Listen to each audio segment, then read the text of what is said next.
At first glance, the new iPhone Air feels kind of weird.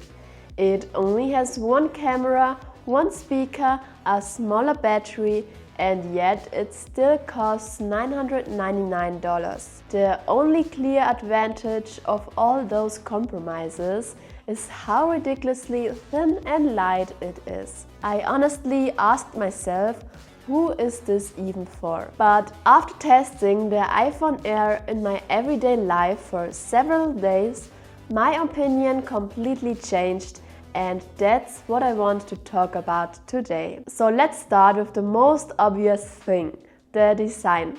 The very first time you hold it, you immediately notice just how unbelievably thin and light the iPhone Air is. That wow feeling doesn't go away. Even after a few days, I still catch myself thinking, how is this thing so thin? Compared to it, every other iPhone suddenly feels heavy and chunky. The design itself, I really like it. It's clean, minimal, and feels premium. It's also super comfortable to hold, not just because it's light, but also because of the nicely rounded edges. What I like the most though is the size. The regular iPhone 17 at 6.3 inches is a bit too small for me, and the Pro Max at 6.9 inches is just too big. The iPhone Air with its 6.5-inch display hits the perfect middle ground. It comes in 4 colors: black, light gold, cloud white and sky blue, which honestly looks almost white most of the time, with just a soft blue tint depending on the lighting. The edges are polished titanium, looking almost identical to the stainless steel frames on older Pro models.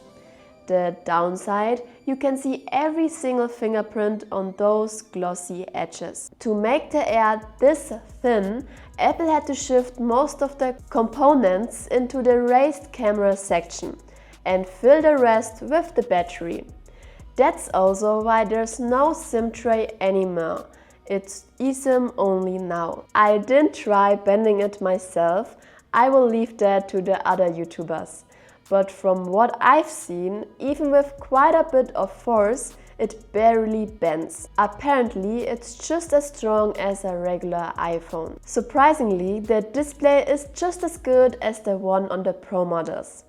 Apple finally gave every iPhone promotion this year, which means super smooth scrolling and animations.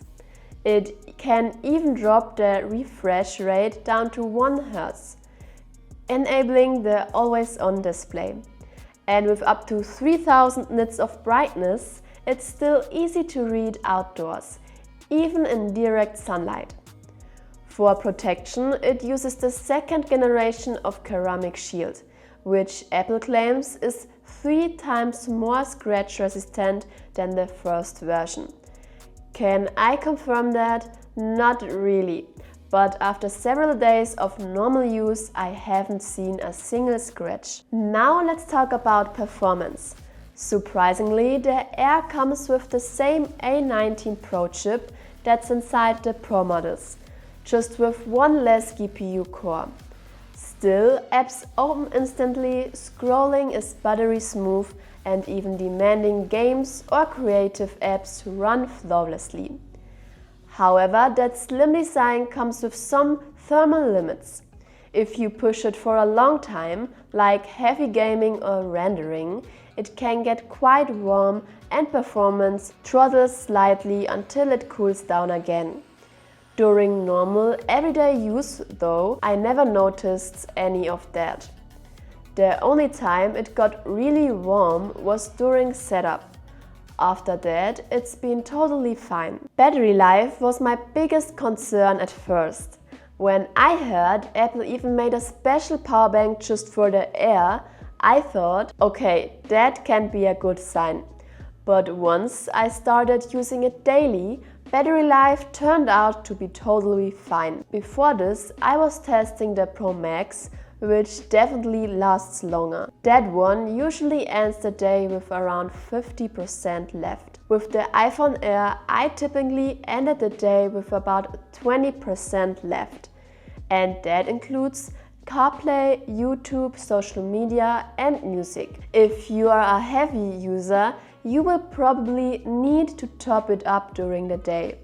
But overall, I'm really happy with the battery life. For me, it's definitely not a deal breaker. I will admit, I was skeptical about having just one camera, but in real world use, it wasn't as big of a problem as I expected. The 48 megapixel main camera takes sharp, natural looking photos during the day and even at night. Results look very close to the Pro models. So with the main camera, you're really not giving up much. Of course, there's no ultra-wide or telephoto lens here. And that's either a big deal or not, depending on how you use your phone.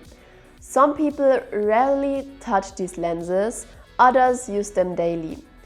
Personally, I don't use them that much, so I don't really miss them. Thanks to the 48 megapixel fusion sensor, you can still zoom digitally up to 10 times. Yes, it's not as sharp as the Pro at that range, but it's honestly better than I expected.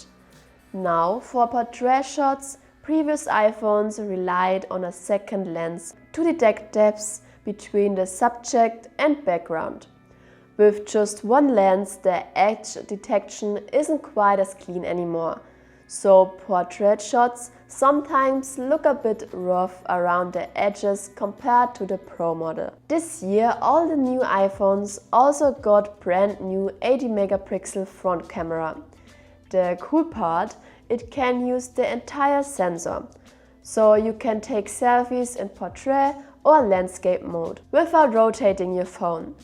It's also wider, so more people fit into group shots. And during video calls, it can automatically recenter you on screen. Speakers aren't really a big talking point in smartphones anymore, since most sound pretty good these days. But the iPhone Air only has one single speaker on the top. In portrait mode, you barely notice it, but it doesn't get as loud or full as the stereo speakers on the Pro Max. When watching YouTube videos in landscape, it's a bit strange at first to hear sound coming from just one side. After a few minutes, you get used to it. And honestly, it hasn't bothered me at all in day-to-day use. Sound quality itself is still clear and detailed, just slightly less full compared to the iPhone 17.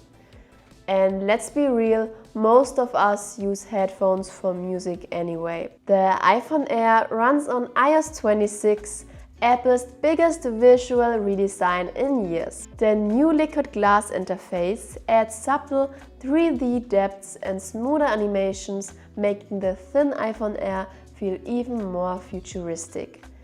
But to be honest, iOS 26 still has quite a few bugs right now. It will probably take a couple more months before it feels really stable. If you want to know more about iOS 26, definitely check out my full video on it, link in the description. So what's my final verdict on the iPhone Air? If those compromises really bother you, then this probably isn't the phone for you. But if design and form factor matter more to you than poor functionality, you are going to love this thing. I am honestly still debating whether to fully switch to the Air or stick with the Pro. It just has something unique, something none of the other iPhones have. And every time I pick it up, I get that same wow feeling all over again. So what do you think on the new iPhone Air? Let me know in the comments and I will see you in the next video. Bye!